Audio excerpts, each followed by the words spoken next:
Hello everybody. We just finished our Monday morning yoga, so I thought I'd just do the video for this week from my yoga online set as well. For this week I drew a card from Ask the Archangels, my own oracle card set, and we can post again in South Africa, so I can post cards to you if you want them. If you want to order, just send me an email to angelmessages@telcomsa.net. And the card for this week is Archangel Telenial, and she brings us the message of a gift.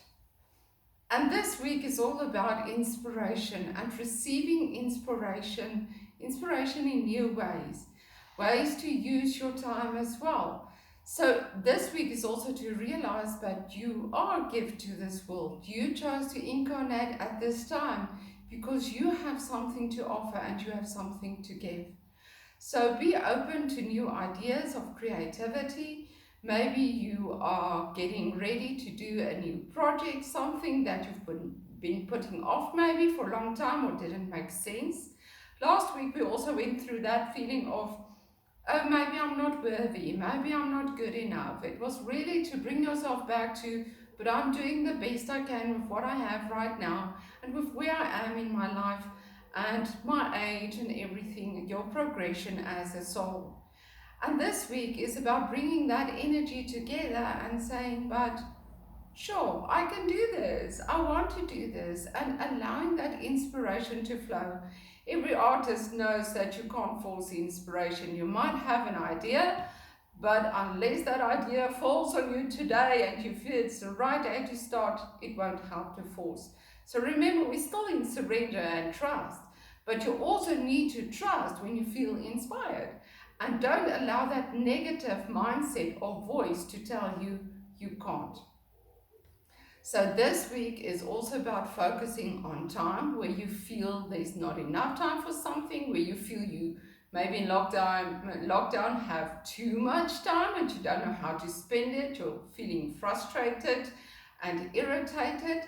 So we actually did a yoga set for inner anger this morning to also help release the frustration and the desperation of what is going on in the world. So, but this is still time to be in your own space and to focus on what you can do with your time and what is your relationship to time. A lot of people have been complaining for a long time that they don't have time. And now they've got the time and they don't use it for the things that they've always wished they had time for.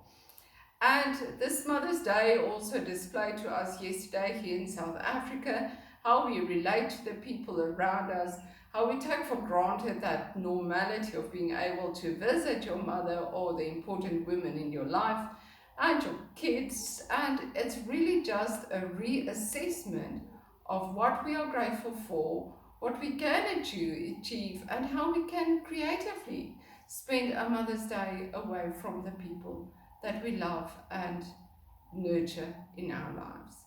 So this week, be very aware of creative time.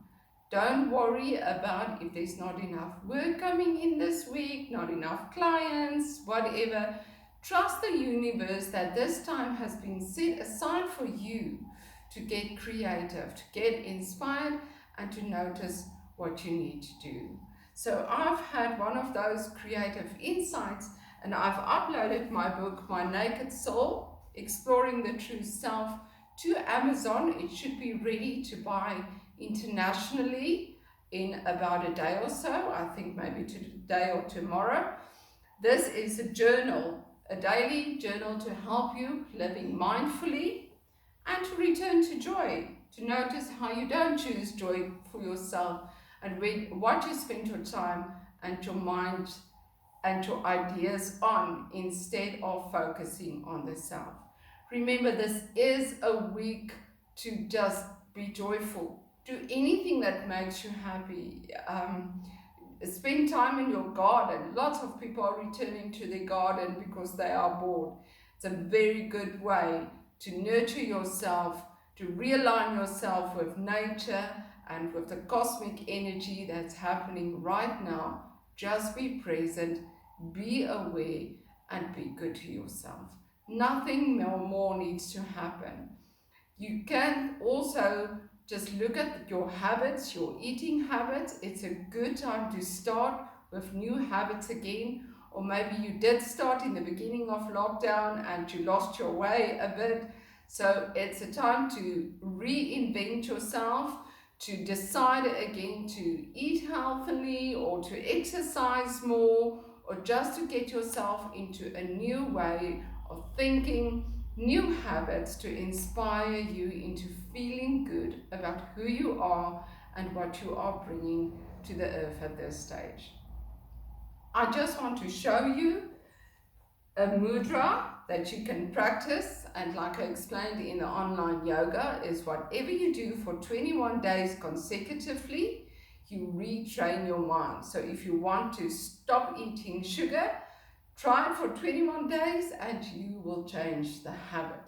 So this is a very nice mudra to do for 21 days or whenever you can, to change your idea that you can't. It's to get rid of your couldn't. Okay, so you're gonna interlace or just cross the index finger and the middle finger like this, like in the old days where we crossed our fingers, and then close your thumb over your hand and then put your ring finger and your pinky over your thumb. You're going to hold it out with your elbows up in the air and your hands are next to the ears, and you're going to chant Har with the tongue against your teeth. Okay, so you close your eyes and it looks like this. As you chant Har, you're going to pump the navel in and out, so it looks like this.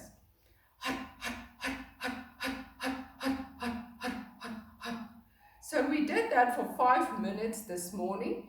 You can start with a minute each day, work yourself up to 3 minutes a day, and 5 if you want to. 3 minutes is quite enough for 21 days. And that will help you to change that mindset of something that you believe you are unable to do. Write that book, or make that CD, or start that YouTube channel, whatever it may be. Go into that relationship or start that eating habits. Just focus on that while you are doing this chant. Har is the Sanskrit word for the name of God as well, and you just chant that and assist you in focusing on what you need to let go of and how to empower yourself. I hope you have a good, blessed week from me. Lots of love and take care. See you next week.